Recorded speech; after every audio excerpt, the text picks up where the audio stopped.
नमस्कार स्टूडेंट, मैं हूं गणपत सेजू और आप सभी का स्वागत करता हूं आप ही के अपने चैनल जीके विद जीएस के अंदर। आज मैं आपके लिए लेके आया हूं बहुत ही इंपॉर्टेंट क्लास 7th के लिए मॉडल पेपर वार्षिक परीक्षा का। आपके जो अभी वार्षिक परीक्षा होगी उसके अंदर कौन सा पेपर आएगा, कैसा पेपर आएगा, उसके बारे में आज डिस्कशन करने वाले हैं। ये जो सब्जेक्ट है आपकी सामाजिक विज्ञान की है। आपके जो पूर्णांक है मित्रों 70 नंबर का रहेगा और आपको समय दिया जाएगा 2.5 घंटे का और आधा घंटा एक्स्ट्रा के रूप में दे तो 3 घंटे का। अब यह क्वेश्चन नंबर 1 से 5 तक है। इनके आंसर है, देखो आपको किस में करने होंगे, ऑब्जेक्टिव मतलब ऑप्शन में करने हैं और जिसको है यहाँ पर आगे आप मेंशन करके दे सकते हैं। इनमें से कौन सा मानव पर्यावरण का घटक नहीं है, तो यहाँ पर मैं आपको केवल और केवल एक प्रश्न बताने वाला हूँ। तो मानव पर्यावरण का घटक कौन सा नहीं है, आप इनके उत्तर है आपने जो पढ़ रखा है किताब में, तो कमेंट के अंदर है वो साथ में देते रहें। दूसरा है पृथ्वी की सबसे पतली परत कौन सी है, तो पतली की सबसे पतली परत है उसको आप आंसर लिखें। और फिर है देखो वायुमंडल की सबसे महत्वपूर्ण परत कौन सी है, तो वायुमंडल की जो सबसे महत्वपूर्ण परत है उसको आपको बताना है। देखो आंसर मैं नहीं बता रहा हूं क्योंकि आपको पता होना चाहिए और आप है इसके आंसर है वो बता दो कमेंट के अंदर बताना, ताकि मुझे भी पता चले कि स्टूडेंट है वो कितनी तैयारी करके अभी है मेरा वीडियो देख रहे हैं। तो आपको देखो पता होना चाहिए सभी को। उष्णकटिबंधीय सदाबहार वन का एक सामान्य जानवर है, तो इनमें से उष्णकटिबंधीय सदाबहार वन है, इनका सामान्य जानवर कौन सा है आपके सामने देखो, बंदर है, जिराफ, ऊंट, घोड़ा है, ये दे रखा है।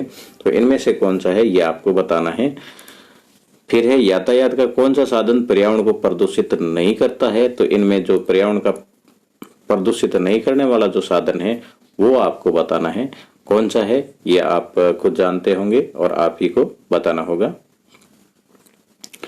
फिर है यहाँ पर ये 2 क्वेश्चन दे रखे हैं आपके कि विश्व में कौन से 2 प्रकार में के रेगिस्तान पाए जाते हैं, तो इसका आंसर है देखो ऊपर वाले ऑप्शन थे आपके सामने तो उसका मैंने नहीं दिया था और इसका आंसर है मैं दे देता हूं। 2 प्रकार के रेगिस्तान हैं, ठीक है ना। विश्व में 2 प्रकार के होते हैं, एक तो होता है शीत और एक होता है शुष्क, सॉरी शील नहीं है, शीत मरुस्थल, ठीक है ना। और एक है आपके होता है शुष्क, ठीक है ना। शीत और गर्म कहो या शुष्क कहो, ये 2 टाइप के मरुस्थल है वो होते हैं आपके। इसके बाद में आपके सामने देखो यहां दे रखा है कि त्रिपक्षीय संघर्ष में लगे 3 पक्ष कौन कौन से थे। तो देखो एक तो था आपकी गुर्जर प्रतिहार, ठीक है ना, एक तो प्रतिहार थे, प्रतिहारों के साथ में राष्ट्रकूट थे और राष्ट्रकूटों के बाद में उनमें कौन से थे, पाल थे, ठीक है ना। ये 3 संघर्ष है वो दक्षिणी भारत के अंदर है, लंबे समय तक है वो त्रिपक्षीय संघर्ष चला था, उसके गुट थे। इब्न बतूता किस देश से भारत में आया था, तो इब्न बतूता है वो किस देश से भारत में आया था ये आपको बताना है। ये शायद मेरे ख्याल से ईरान देश का था, ईरान का था। खनिज किसे कहते हैं, तो जमीन के अंदर से खोदकर निकाला जाने वाला जो पदार्थ होता है उसे खनिज कहा जाता है। राजस्थान में सिंचाई के कौन कौन से साधन हैं, तो राजस्थान के अंदर सिंचाई के देखो आपके है सर्वाधिक तो है नलकूपों से है सिंचाई होती है वह अपने राजस्थान में, उसके बाद में नहरों से, नहरों के बाद में तालाबों से, ठीक है। नलकूप है, नहर है, तालाब है, ठीक है, इनसे है राजस्थान के अंदर सिंचाई होती है। महाराजा सूरजमल कहाँ के शासक थे, तो महाराजा सूरजमल की यदि बात करें तो ये आपके थे आप भरतपुर के, ठीक है ना। कहाँ के थे, भरतपुर के थे। किन्हीं 3 किसान आंदोलन के नाम लिखिए, तो इनमें तो देखो कोई भी किसान आंदोलन का आप नाम लिख सकते हैं। इनमें जैसे बिजोलिया मान ले, है ना, बिजोलिया किसान आंदोलन है और मेव किसान आंदोलन है ना, बूंदी किसान आंदोलन है, अलवरम में किसान आंदोलन है। तो बहुत सारे किसान आंदोलन हुए थे, उनमें से आप कोई भी नाम बता सकते हैं। इसके बाद में पर्यावरण के प्रमुख घटक कौन कौन से हैं, तो पर्यावरण के जो घटक हैं उसके आपको नाम बताने हैं। पृथ्वी की 3 परतें कौन कौन सी है पृथ्वी की 3 परतें हैं उनके नाम बताने हैं। देखो कायांतरित है, आग्नेय है और अवसादी है, ये 3 परतें हैं, चट्टानी पर्वतें हैं। बाढ़कृत मैदान का निर्माण कैसे होता है आपको बताना है। मध्य भोजन कार्यक्रम क्या है, मिड डे मील जो है दोपहर को भोजन खिलाते हैं, दोपहर भोजन कार्यक्रम क्या है, इनके 3 लाभ आपको बताने हैं। फिर लोकतंत्र में सार्वभौमिक वैश्विक मताधिकार क्यों महत्वपूर्ण है। तो देखो लोकतंत्र का अर्थ यही है कि सभी को समान अधिकार मिले। तो यहाँ सार्वभौमिक वैश्विक मताधिकार का अर्थ है कि हर एक व्यक्ति है वो है अपनी इच्छा से अपने चहेते को, मतलब उसके अनुसार जो उनकी नजरों में जो सर्वश्रेष्ठ नेता है उनको ही वो वोट दे सके। सार्वभौमिक मतलब सभी को वैश्विक मत देने का अधिकार है, ठीक है ना, वोट देने का अधिकार है, यही है वो सार्वभौमिक वैश्विक मताधिकार होता है। और लोकतंत्र में लोगों का तंत्र है, तो फिर सार्वभौमिक मतलब सभी को ऐसा होना जरूरी है। रंजन को इतना पैसा अधिक पैसे क्यों खर्च करना पड़ा था, आप खुद ही बताएं। और उसके बाद में कुछ विधेयक मंत्री कैसे बनते हैं,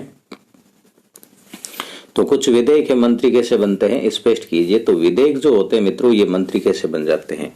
तो मान लो मंत्री है, मंत्रिमंडल का गठन है मुख्यमंत्री की द्वारा किया जाता है। पहली सीधी सीधी बात है कि मुख्यमंत्री जिस पर विश्वास करता है उसी को है वो मंत्री नियुक्त करता है। सेंसरशिप से क्या तात्पर्य है, तो सेंसरशिप क्या होती है ये आपको बताना है। प्रजातंत्र में संचार माध्यम किस प्रकार महत्वपूर्ण भूमिका निभाते हैं यह आप बताएं। पांडुलिपि के उपयोग में इतिहासकारों के सामने कौन कौन सी समस्याएं आती है। तो पांडुलिपि है मित्रों, पांडुलिपि होती क्या है पहले तो ये बता दो। पांडुलिपि का अर्थ है कि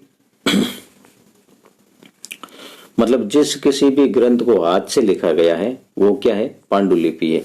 मान लो कि मैं कोई किताब लिखता हूं और जो मैंने किताब है हाथ से लिखी है, प्रिंट नहीं है, ठीक है ना, हाथ से लिखी है, तो वो है वो क्या हो जाएगी, पांडुलिपि हो जाएगी। एक राज्य के रूप में संगठित हो जाने के बाद जनजातीय समाज कैसे बदला। देखो जनजातीय समाज है वो कैसे बदल गया था, जबकि वो तो एक राज्य के रूप में संगठित हो गया था। तो जनजातीय समुदाय है मित्रों, इसके राजस्थान में मतलब बदलने के तो है कई, जैसे गोविंद गुरु है, मोतीलाल तेजावत है, इनके द्वारा है प्रयास किए गए समाज सुधारकों के द्वारा, जिससे है वो समाज सुधार हुआ था।